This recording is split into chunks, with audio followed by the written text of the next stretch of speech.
Welcome everyone, this is Mark Hunter here from Mark of Approval Web and Marketing. What I'm doing in this session today is I'm creating a series of reviews on page builders. And the first review I'm going to do is on Elementor, the plugin for WordPress. Now the ones I will be doing are Elementor, Divi in the next episode, and then Beaver Builder. I may also do Fry themes, I'm not 100% sure on that yet, but we'll see. This episode is going to kick it off with a bit of information about what page builders are and what terms you need to know, and that information will also be applicable to the following videos. So let's dive into it now and get going.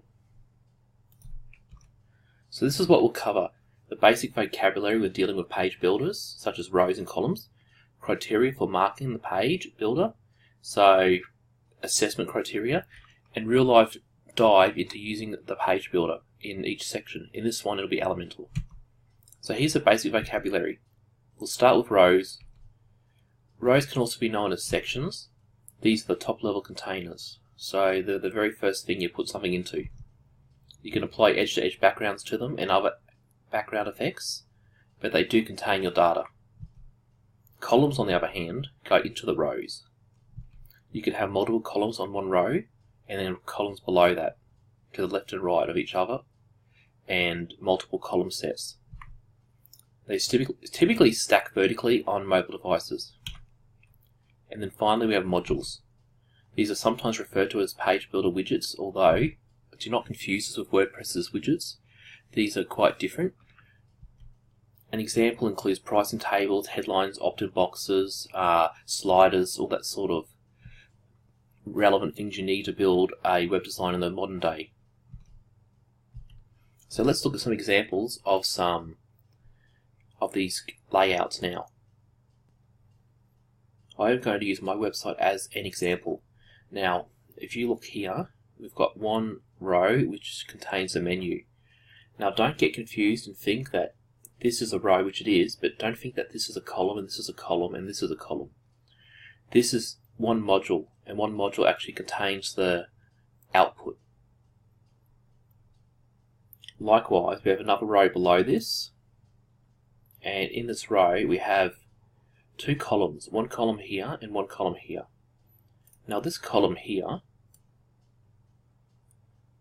has actually got two modules in it, so it's a stacked column. What that means is this column here, this has a module called headlines, and then directly below the headlines module there's the buttons module. And the good thing about stacking and grouping in one column is that when you go responsively, these things will stack in the same responsive zone. Whereas if I put this on a separate column, it would stack after the column. But that'll become clearer as we go along. So that concludes a section on talking briefly about the vocabulary we need to understand. So now let's look at some criteria for marking the page builders. Let's find out what makes a great page builder. And we're going to talk firstly at an abstract level, and then we'll get into the nitty-gritty later when we talk about individual elements. So here's the criteria for the overall marking: how easy it is to use, the availability of add-ons to make it even better, free versions, so whether the page builder is free or the add-ons are free, and if they've got upgrade pass. Now I'm not saying free is bad, and I'm not saying it's good, but it's good to have a free, I guess I am saying it's good to have a free version to start with to get a taste. Functionality and reliability and performance, like speed and reliability in terms of code not breaking. The consequence of deactivating the plugin, and bloating that occurs when you typically use a page builder and how that devastates your WordPress performance. So I'm going to give you more observations up front, as I've used Elementor for a couple of days to test out. I find it's hard to use compared to, let's say, Beaver Builder and Divi. I find it complicated and not sure what to click on.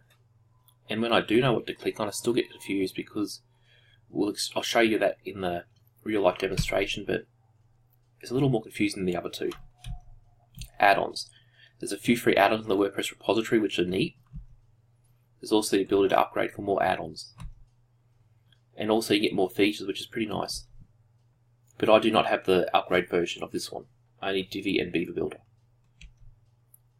Continuing with observations, we also have free components, which is a beautiful thing. It gives us the ability to test things out and then makes us hungry for more. So it works in our method, and it works for us and it works for the supplier. Reliability. I found that this page builder was a little slightly glitchy, but it was functioned for the best part. I found it was slow, but it was reliable enough. In fact, I'd give it probably 8 out of 10 for reliability. Finally, the consequences of deactivating. I'm not entirely sure, but since casting this video, I've actually had a look, and it uses HTML, and it pushes that HTML, the code, back to the text editor. So you're not actually going to have any problems by deactivating it, you'll just lose styling. And code loading. It's probably, again, I've had a look into this, and I really don't feel that loading is that bad, although I haven't built a big page yet. It was going slow for me a while ago, that could have been my internet. So let's now examine the Elementor. Alright, so let's look at the criteria again, and let's see how it stacks up in the page builder's make. So I'm going to go to my site where I've got the page builder, and I'll bring that up, and I'll zoom out so we can see. Alright, so first of all, the availability is the ease of use. We'll get into that later, but now we'll look at the availability of add-ons. So what I typically do to find add-ons is I go to WordPress.org, and there are paid add-ons too, but WordPress.org typically has a free version which you can get upgrades to. So what I'll do is I'll type in Elementor into the plugin search.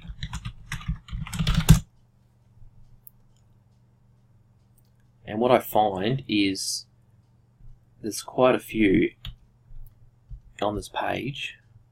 It's a very popular page builder, it's open source. People can use the code without fear of getting sued, and people can create plugins and extensions for it, which is pretty much the same for all WordPress plugins, unless they don't follow the license that WordPress set for them, and then they can get a bit hairy. So we've got some add-ons, the Live Mesh add-ons. Live Mesh is typically pretty good, and they got really good free stuff. I recently paid for some add-ons for Beaver Builder with them. I'm testing them out now.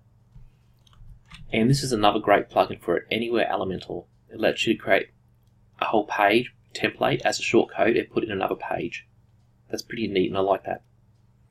So as you can see, there's lots and lots of add-ons, and they're free. You can pay for them to upgrade, of course, but you can try them out. Functionality and reliability, we'll get to that as we go through the page builder. Consequences of deactivation, I'll show you that at the end. I'll make a note. And code loading, we'll have a look at that as well. So let's get to it. So what I'm going to do now is I'm going to go back to my presentation, and I'm going to go to areas to look. Now first of all, when I go to the settings, so what I'm going to do is I'm going to push this presentation aside, and I'll give you the ability to download these slides so you can actually see the criteria. The first thing I do is I go to settings after activating the page builder, and we'll have to find out where it is. So it's in its own settings section. And in the settings, we want to see if we can change post types, which we can. So we can add it to as many post types as we want, even if they're custom.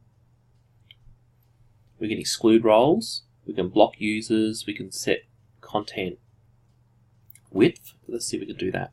Yep, the content width's here, and default styles. So that's pretty much got it set in terms of settings. Let's now look at the edit page area. Typically when I have a page to edit and it's using a page builder, sometimes I want full width. And what I do is I always go to the template section here and see if the plugin gives me the ability to make a full width template. Because if you look at this now, and we go into the page builder, the template's stuck.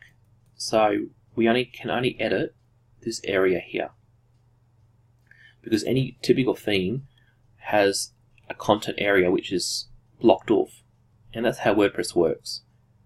But we want with a page builder to give it permission to go from this edge to this edge.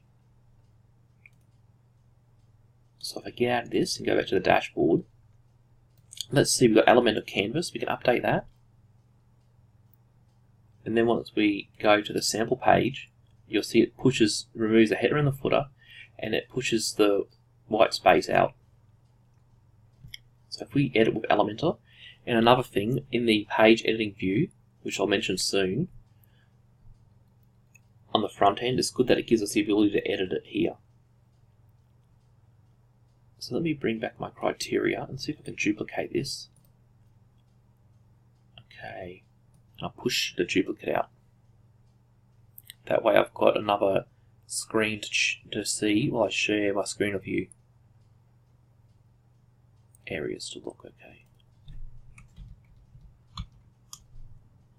So getting back, we can set the page builder from here and go edit with Elementor. And then if we do this, you'll see it adds some margining, sorry. So that's pretty slick. Let's publish this. Now this is a problem with Elementor, you can't seem to publish it without making one individual change. So I think what I'll do is I'll just add in a section. I can't even update it now. I think you have to add a module to get it to update, or a column, okay, update.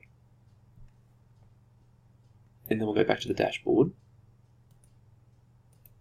So as you can see, Elementor is a little more harder to use than the other builders. And then it puts the white space into the page view as opposed to removing it. So going back to our settings, we can we have overrides in the settings? And that we can with this page builder have overrides. I lost myself. Okay, we can do a quick launch with this one. Divi you can't, Beaver Builder you can. So what I mean by quick launch is you can actually launch from here, click on Edit with Elementor. I don't believe you can do that with Divi, but I know you can do it with Beaver Builder. Does it have a back-end editor? I don't think that it does. I'm pretty sure it doesn't. You can't edit without seeing your edits happening, but with Divi you can. Can you switch back to text mode? Well, let's check that. I believe you can. Oh, that's a bit annoying. If you click back to WordPress mode, it puts it back in here, and you can once again view it. Because you'd have to put the template back to default too.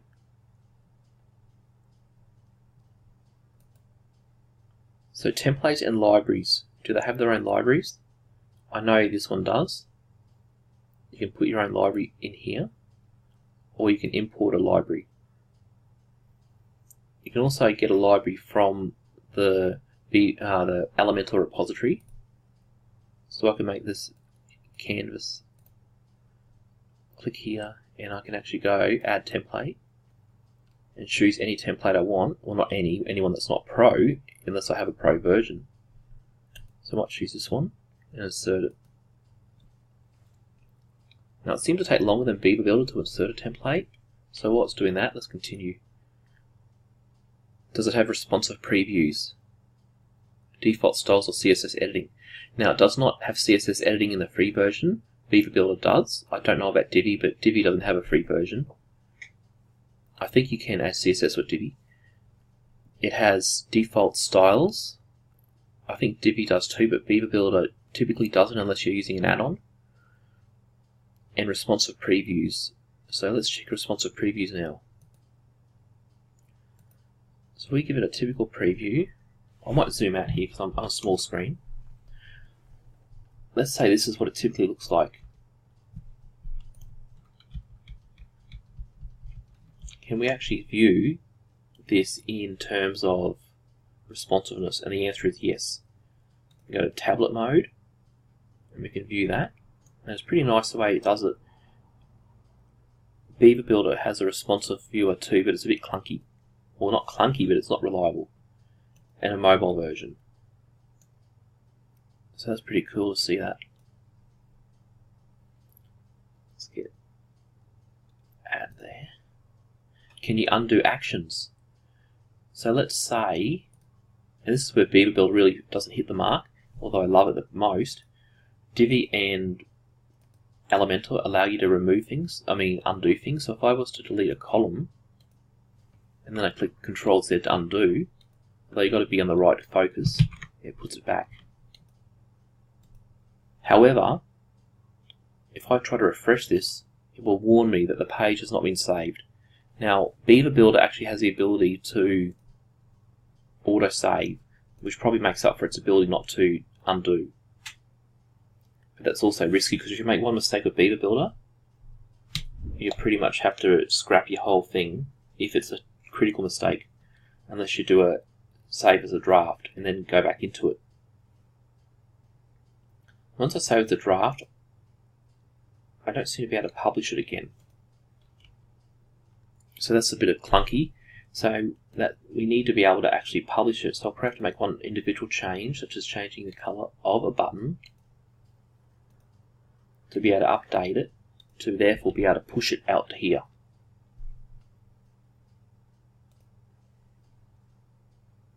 Continue with our review. Front end, edit page mode. You jump from the front end, and we talked about that earlier, so I can actually click here and edit it from the front end. I think all the builders have that ability, all the free ones I'm talking about. Does it have a color picker? This one does. It has a default color picker, which can change the styles globally. I'm not sure if it will, because these are hard-coded, these are overridden. And it also has a color picker. We can choose up to, I think, 8 colors and customize them. So I might want to choose a red color and put it in there, and there it is, and apply that. So it has a color picker. Can you manipulate margins? And the answer is yes. I go to Advanced tab and I can manipulate the margins. I really like the way I can actually increment it by 1 by clicking the up arrow key. Divi has this function too, but Beaver Builder does not. And Beaver Builder also sets these to 20 by default. You can stop that though. You can actually dissociate the fixed ratio, so you can actually make the bottom one independent. And you can do that with the other plugins too, of course. This one just allows you to make them all go up by 1 at once. And it has padding. It also has a Z-index, which is a pretty nice feature. Z-index simply means you can stack something on a Z-axis. So I can put the button on top of the picture, for example. That's not a good example because you can do that anyway, but I could make my own Z stacking index with my own CSS. I probably wouldn't use it, but it's there if I want to. Let's lastly look at adding elements. Does it have a horizontal and responsive menu? Now this one does not, neither does Divi, but Beaver Builder does. So you can actually create with the Beaver Builder Pro a responsive menu that is horizontally aligned up here. So it'd be great for a header. Galleries, sliders, design gloss, they all have the design gloss, that's what I'm known for. I don't find this is as attractive as Beaver Builder or Divi, but it's still a free and great choice. Grids that work with custom post types. Now by default the free versions do not have ability to create grids, and what I mean by grids, let me show you on my own site. It's basically taking a set of blog posts and dynamically generating them, meaning as you add them, it adds them into the grid. So as I create a new blog post, it'll add that new blog post into a grid like this. And I've created this grid with Beaver Builder, a professional version, so you can definitely do that, but not with the free version. Icon family, it has icons and you can actually change the icon. I don't really like how this deals with icons, as that's an image, but you can choose icons, but the icons are chosen from a drop down. So it's pretty hard to find the icon and there's no search for it. You just have to find it through the drop down. And traditional WordPress widgets. yes, you can actually click on a how do we do this? This is complicated for my brain, but I can actually go down here and choose a WordPress widget such as the gallery and insert it. Add the images to the gallery such as these three and create the gallery and insert, and it does it as such. This is a WordPress native widget, it's not actually a module. Let's finish up here. So I'm not going to go through all this, you can experiment yourself because I think this video is going for too long already. I'm just going to say that if you're getting started and you want to practice, this is a real great plugin to practice with. And you might want to upgrade later, it's up to you if you want to, but the benefit is you can actually create a blank page on any individual theme you want and create the entire head, footer and body from scratch. Although the ability to not create menus means it gets a bit difficult to create traditional website pages. You're pretty much stuck with landing pages that are direct response. So yes, another great tool, and that's it for now. So I'll see you later and we'll talk about Divi next.